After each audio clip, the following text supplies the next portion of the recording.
Good morning. और हम लोग देख लेते हैं आर्थिक समीक्षा 2020-21 को देख लेते हैं। तो आर्थिक समीक्षा जो है 2020-21, तो ये बहुत शॉर्ट में है और इकोनॉमिक सर्वे इससे बढ़िया मिलना मुश्किल है। बजट भी देख लेंगे शॉर्ट में। तो चलिए देखते हैं। पहला फोकस बिंदु देखते हैं इसका क्या था। फोकस बिंदु इसका ये था कि कोविड-19 महामारी से नुकसान और प्रभाव। ये इसका फोकस बिंदु था। क्या था? कोविड-19 महामारी से नुकसान और प्रभाव। केंद्रीय वित्त मंत्री निर्मला सीतारमण द्वारा प्रस्तुत 29 जनवरी 2021। केंद्रीय मंत्री निर्मला सीतारमण ने इसको 29 जनवरी 2021 को प्रस्तुत किया। मुख्य आर्थिक सलाहकार हैं कृष्णमूर्ति सुब्रमण्यम। विषय इसका था जीवन और आजीविका की सुरक्षा, सेविंग लाइव्स एंड लाइवलीहुड्स एवं भी आकार सुधार। भी आकार सुधार जो है इकोनॉमी में एक अच्छा सुधार होता है जिसमें कि तुरंत इकोनॉमी सुधर जाती है। भी आकार सुधार, डब्ल्यू आकार सुधार, है ना, एल आकार सुधार, ये सब इकोनॉमी के टर्म्स है जो जानना जरूरी है। मैंने पहले भी बता रखा है, दोबारा भी बता दूंगा। आर्थिक समीक्षा का मुख्य बिंदु क्या था? तो इस बार जीवन और आजीविका की सुरक्षा पर ध्यान केंद्रित किया गया है।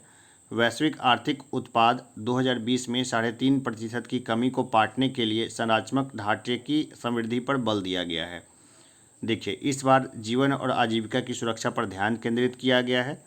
वैश्विक आर्थिक उत्पाद 2020 में 3.5% की कमी को पाटने के लिए संरचनात्मक ढांचे में समृद्धि पर बल दिया गया है। हम लोग जानते हैं कोविड-19 के कारण क्या हुआ था कि हमारी इकोनॉमी पूरी वर्ल्ड की है वो बहुत सफ़र की गई थी। पूरी वर्ल्ड की इकोनॉमी का प्रभाव जाहिर सी बात है भारत पे भी पड़ता है। तो भारत की इकोनॉमी की हालत भी बहुत ख़राब हो गए थे और ख़राब हैं ही अभी भी। वित्त वर्ष 2020-21 की दूसरी छमाही में सरकारी खपत के कारण रिकवरी में 17% वृद्धि का अनुमान लगाया गया है। सरकार ने जो खपत के लिए जो जोड़ लगाया तो उसमें 17% की वृद्धि का अनुमान लगाया गया है। वित्त वर्ष 2020-21 की दूसरी छमाही में निर्यात में 5.8% और आयात में 11.3% की कमी का आने का अनुमान है।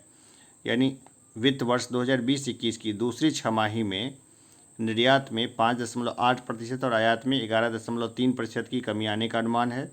इस बार 17 वर्षों में पहली बार चालू खाता सरप्लस यानी जीडीपी की 2% के बराबर होने का अनुमान है।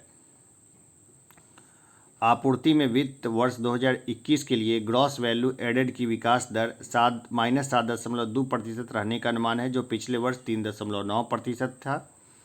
वित्त वर्ष 2021 के दौरान उद्योग और सेवा क्षेत्र में क्रमशः 9.6% और 8.8% की कमी हुई। भारत का सर्वाधिक आयात चीन से हुआ, फिर अमेरिका से, फिर यूएई से, फिर और हांगकांग से। और भारत का सर्वाधिक निर्यात जो हुआ वो अमेरिका को हुआ, सेकेंड नंबर पे चीन को हुआ, थर्ड नंबर पे यूएई को और चौथे नंबर पे हांगकांग को हुआ। कुल एफडीआई का प्रवाह 9.8 बिलियन डॉलर रहा। ये बहुत अच्छा था। ये नवंबर महीने में भारत उभरते हुए बाजारों में इक्विटी प्राप्त करने वाला एकमात्र देश है। देखिए, ये बहुत खास बात है कि एफडीआई आ रहा है, यानी फॉरेन डायरेक्ट इन्वेस्टमेंट पे कोई ज़्यादा प्रभाव नहीं पड़ा। राज्य के अंदर तथा दो राज्यों के बीच आवागमन बढ़ोतरी के कारण जीएसटी संग्रह रिकॉर्ड स्तर पर पहुंचा। जीएसटी जो है, मैं भी जीएसटी भरता हूं, तो हमने भी जीएसटी डाली है। तो हम देखते हैं कि कई बार जो है ना, मतलब अगर एक दिन भी लेट हुआ तो सरकार उस पर पेनाल्टी लगा देती है, या कुछ खरीदो ना खरीदो कुछ ना कुछ पैसा जो है ना जीएसटी भरवा ही लेता है कभी ना कभी। तो राज्य के अंदर तथा दो राज्यों के बीच आवागमन बढ़ोतरी के कारण जीएसटी संग्रह रिकॉर्ड स्तर पर पहुंचा है। इस वर्ष चालू खाता सरप्लस जीडीपी का 3.1% रहा। इस बार वाणिज्यिक निर्यात में 21.2% की कमी, जबकि वाणिज्यिक आयात में 39.7% की कमी आई है। इस बार विदेशी मुद्रा भंडार अगले 18 महीने के आयात के लिए पर्याप्त है। 18 महीने तक हम आयात कर सकते हैं, इतना विदेशी मुद्रा भंडार है अभी। जीडीपी के अनुपात में विदेशी कर्ज अनुपात मार्च 2020 में के 20.6% से बढ़कर सितंबर 2020 में 21.6% हुआ। ये थोड़ी चिंता की बात है। विदेशी कर्ज इतना नहीं बढ़ना चाहिए जितना हो चुका है। तो सितंबर 2020 के आंकड़े को देखें तो 21.6% तक हुआ है। भारत 6 दिन में सबसे तेज़ी से 10 लाख टीका लगाने वाले देश बन गया है। अब तो खैर वो ये आंकड़ा ही पुराना हो गया, अब तो आगे पहुंच गया है। भारत अपने पड़ोसी देशों और ब्राज़ील को टीका आपूर्ति करने वाला देश बन गया है। भारत दुनिया की 5वीं बड़ी अर्थव्यवस्था है, जिसे संप्रभु क्रेडिट रेटिंग कभी भी सबसे कम निवेश ग्रेड यानी नहीं दिया गया है। भारत की राजकोषीय नीति रविन्द्रनाथ टैगोर की एक निर्भय मन धारणा को स्पष्ट करती है। देखिए इसका क्या मतलब है ये मैं बता दूंगा, ये मुझे अभी ध्यान नहीं है, ठीक है। तो ये मैं पिंड मैसेज में मैं इसको डाल दूंगा, या किसी को मालूम हो तो मुझे बता देना।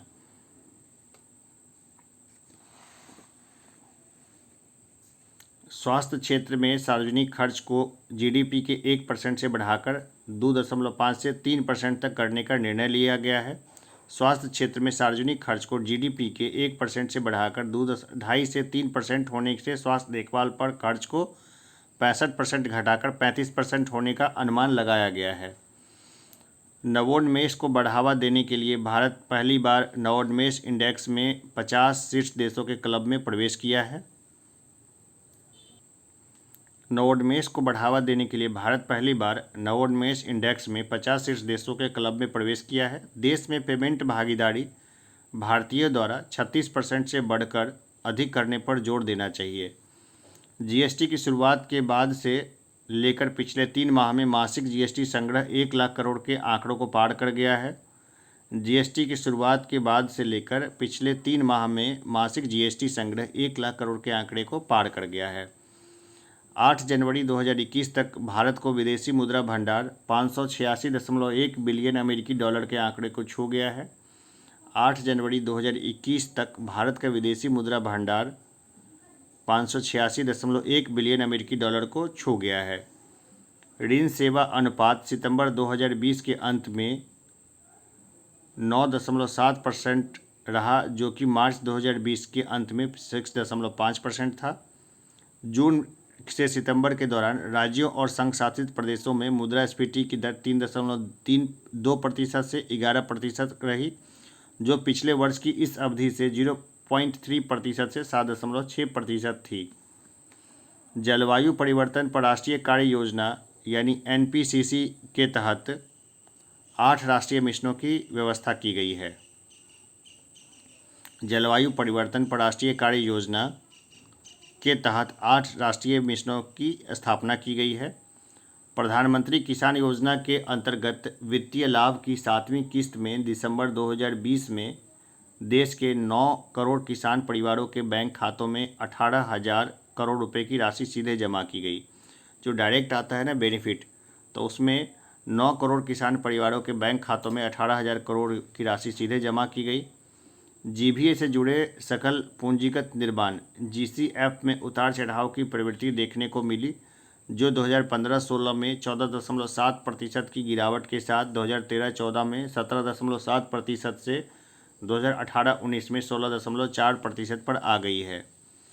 जीबीए से जुड़े सकल पूंजीगत निर्माण जीसीएफ में उतार चढ़ाव की प्रवृत्ति देखने को मिली, जो 2015-16 में 14.7% की गिरावट के साथ 2013-14 में 17.7% से 2018-19 में 16.4% पर आ गई है। अब आर्थिक समीक्षा के महत्वपूर्ण आंकड़े देखते हैं। वित्त वर्ष 2020-21 में भारत की जीडीपी वृद्धि कितनी है? 7.7%, माइनस में गई है। भारत की जीडीपी वृद्धि दर क्या है? 7.7 में गई। कृषि क्षेत्र में वृद्धि दर है 3.4%। उद्योग क्षेत्र में वृद्धि देखें तो -9.6% गई। सेवा क्षेत्र में वृद्धि दर देखें तो -8.8% गई। यहाँ सेवा क्षेत्र में भी नुकसान देखने को मिला है, कुछ क्षेत्रों में फ़ायदा भी हुआ है।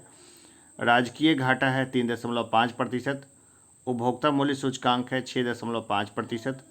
थोक मूल्य सूचकांक देखें तो 0.1% है। विदेशी मुद्रा भंडार 8 जनवरी 2021 तक कितना रहा? तो 586.1 बिलियन डॉलर, ये बहुत अच्छा रहा। अब हम लोग देखते हैं कि भारत की वास्तविक जीडीपी वृद्धि दर कितनी रही? तो 11% रही।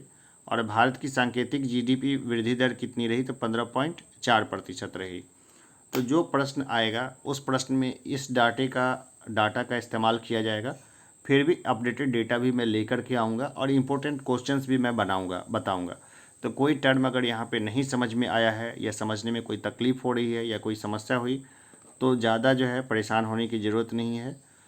इसको एक बार बस ऐसे ही देख लीजिए। मैं दोबारा जो क्वेश्चंस कराऊंगा वहाँ से ज़्यादा प्रश्न आने की संभावना होगी। इसको बस ऐसे ही इन्फॉर्मेशन के तौर पे देख लीजिए कि आर्थिक समीक्षा 2020-21 के महत्वपूर्ण पॉइंट्स क्या थे। बस अभी के लिए इतना ही, फिर मिलते हैं नेक्स्ट क्लास में।